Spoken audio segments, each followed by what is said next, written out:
台中知名景点彩虹眷村的营运业者用油漆涂盖了部分的彩绘墙，引起了轩然大波。这到底是怎么回事呢？今天就让我们一起来聊聊彩虹眷村的争议吧。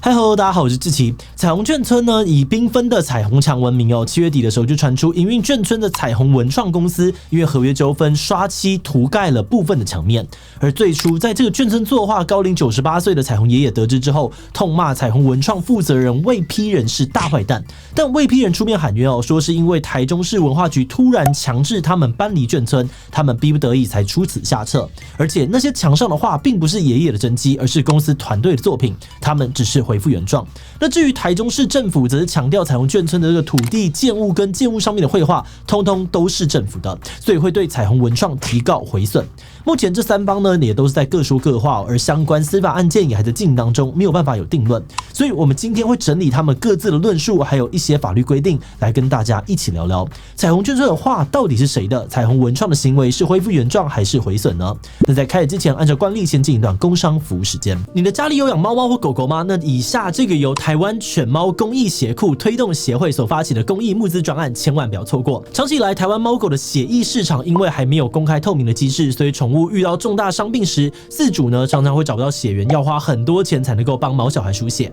过去还有报道发现，少数黑心的兽医院呢，甚至会超抽狗狗的血液，也没有人道的善待血犬。因此，协会的发起人台大生化所的于荣赤教授，希望能够推动猫狗输血的公益化、透明化，一步步的改善这些问题。而透过这次的募资呢，协会预计要建立一个公益血库实验室，人道的饲养血犬进行血液检验、保存血液，以透明的合理价格提供饲主以及猫狗血液。如果你也支持他们的理念，赶快点击资讯栏的连结，一起为了猫狗权益动起来吧。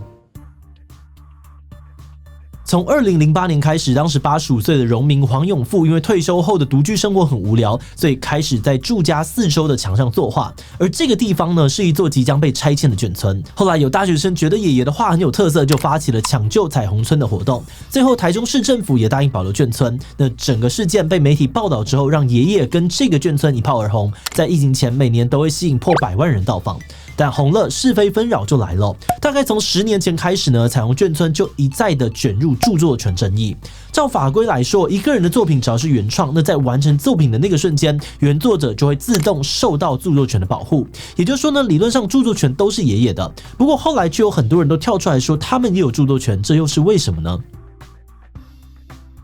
著作权又可以分成2种权利，一种是保障原作名誉的人格权，照理来说是不能够转让给别人的；而另外一种财产权呢，则是保障经济利益，也就是用作品赚钱的权利。这种权利可以透过契约啊、授权或者让与出去。用比较简单的方式来说，你可以把财产权想象成是作者名下的一栋房子，授权就像是把房子租给别人使用，而让与呢，就像是把房子卖或是送给别人。2010年的9月，彩虹爷爷把这个眷村画作的著作财产权专属授权给华艺网公司的林珠南，让他去行销彩虹爷爷啊，贩卖周边商品等等。也就是说呢，在合约期间内，爷爷已经不能够再行使权利，也不能够再授权给别人。但后来彩虹爷爷的亲弟弟黄孔辉又跳出来说，早在2010年的5月，他就跟爷爷签了著作权让与契约书，用30万元买下爷爷过去、现在跟未来的所有美术著作的财产权。但因为他人住在香港哦，所以2012年呢，又再跟这个魏批人签约，把眷村交给他经营。弟弟黄孔辉跟林珠南都宣称拥有权利，所以双方就决定对簿公堂。在打了5年的官司之后，2018年法院判决弟弟的契约有效力，而且时间更早，所以林珠南的契约无效，不得再行使相关权利。那这波官司也就告一段落了。没有想到呢，后来又在传出换爷爷跟魏批人打著作权官司。目前双方都没有直接针对官司表态哦，而是在媒体上面互相攻击，更扯到了这场看似落幕的双包案。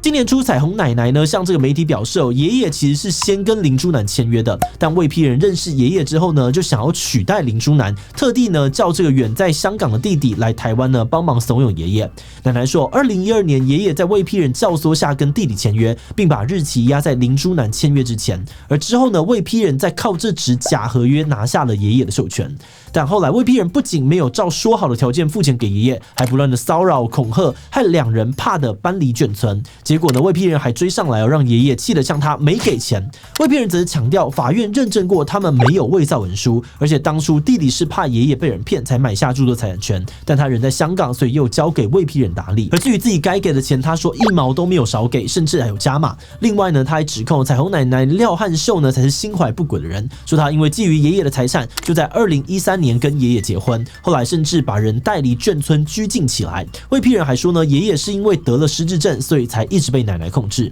那这一连串争议都还没有落幕没有过多久又爆发了刷漆事件。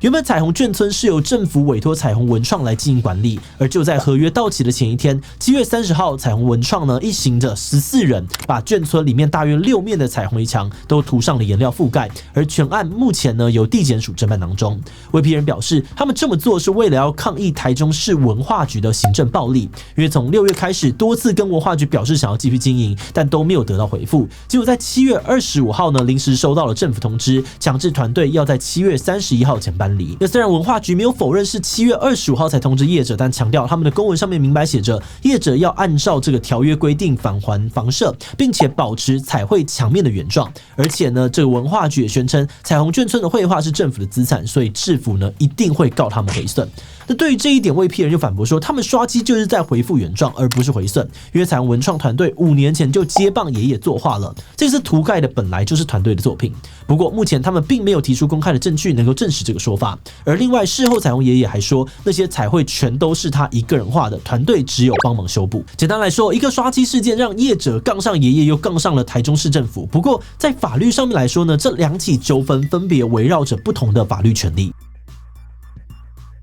在业者跟爷爷这边争议点在那些被刷漆的绘画是谁创作的。一般来说，谁创作了这个作品，谁就拥有那个作品的著作权。但现在呢，两边都说这些被刷漆的彩绘是自己画的，让著作权的归属好像成了罗生门。但有学者指出，所谓的创作不只是画画这个动作，还有原创概念的发想。而被涂盖的这些彩绘呢，就算都是团队成员动手画出来的，也都是用爷爷的既有风格去延伸，所以很有可能被认为是重制或者是改作。那除非有证据反驳，或是这个双方有另外签契约，否则著作权很可能还是爷爷的。不过目前双方都还在打官司那其中也包含了这些被刷漆的绘画的著作权归属，所以还是要等相关资料公开，我们才比较有办法理清。而至于业者跟市府，则是在争执业者刷漆的举动是不是毁损了市府的物品。这边的物品指的是你可以摸到也能够物理上面破坏掉的实体，而这个部分呢就跟著作权无关，而是牵涉到物权里面的所有权。那因为整个彩虹眷村的地跟建筑都是市政府的而那些彩绘实体也因为复合在建筑上面，而且已经是建筑的重要成分，所以彩绘的所有权确实也是归市府所有的。那么这边的症结点就在于业者刷漆的行为真的有构成毁损吗？在刑法的定义当中，毁损罪有客观跟主观这2大的构成要件。在客观的要件上面，简单来说，就是只要毁损或是损坏了别人的物品，或是让这个物品丧失了它原本的特定效用，就符合毁损刑法当中的毁损定义。而主观要件呢，则是指当事人是故意造成破坏，也就是说呢，他在行为当下清楚知道或是能够预期到这样做会造成物品的毁损，却还是选择这样做了。那以这一次的事件来说，因为团队只是漆上油漆，不是砸墙，所以案件的重点在于那些彩绘的特定效用是什么，有没有因为刷漆而丧失？那假如有，这是故意的吗？有人分析在客观要件上面，以市府的立场来说，特定效用应该是展示画作，所以团队刷漆确实有让这个效用丧失。而业者可能会说，他们刷漆的墙原本没有画作，现在也只是恢复原貌，所以这个特定效用原本并不存在，也就没有所谓的丧失效用的说法了。那如果法院认定刷漆确实让彩绘失去效用，同时也认为团队成员在刷漆的当下是故意要造成破坏，确实就有可能会构成毁损罪。我们在查资料的时候呢，发现彩虹文创对于著作权的取得有许多种说法，除了跟爷爷还有跟爷爷的弟弟都有签约以外呢，有的是写著作人格权授权契约，有的又写著作物让渡或者是著作权让与契约。那在理论上面来说，这些合约在法律上面的意义都不一样，而就我们的理解，人格权通常是不能够授权给别人的，所以我们对彩虹文创的主张觉得有些疑虑。不过因为还有很多资料没有公开中间各方的说法也有很多的矛盾需要查证，所以一切可能还是要等各方的官司都出炉才能够比较厘清事件全貌。另外，我也看到很多留言感慨说，他喜欢彩虹眷村是因为这些创作来自于一个老爷爷自发性不为名利的创作，但后来手上钱加上商业跟文创，一切都变得很丑陋。那我们自己是觉得后续这些争权夺利确实是因为商业价值才出现的，没有错。但反过来看当初差点被拆掉的彩虹眷村之所以能够保存到今天，除了它在艺术或者是文化上面有价值之外，它背后的商业价值可能更是关键。毕竟如果没有商业价值，它就很难找到人来经营、保存跟修复。当它有观光客持续的进入，地方政府一定也是乐见其成。所以我们觉得艺术、文创或是观光的发展本来就很难跟商业脱钩。想要赚钱不是罪，很多时候甚至是要先赚到钱，那些理想或是故事才能够继续的做下去。那当然，只要利益够大或是牵涉的人比较多，事情通常就会变得很复杂。以这次的事件来说，我们自己看完呢，也是觉得这个支线好多，水好深，各方的说话似乎呢也都有一点点兜不起来的感觉。所以最后呢，就想来问大家你觉得彩虹眷村的整个争议谁的责任比较大呢？彩虹爷爷重复签约很理亏啊，逼彩虹奶奶感觉就是不怀好意接近爷爷了。C 这个彩虹文创的欺骗爷爷还破坏画作。第一，这个台中市政府没有跟业者好好的沟通。第一，其他留言分享你的想法吧。最后，如果你喜欢今天的影片，欢迎分享出去，让更多人知道彩虹眷村的争议。此外，也可以点这个地方看看清风的著作权官司以及 Lofi House 的抄袭争议。那么今天的这一期就到这边告一段落，我们就明晚再见喽。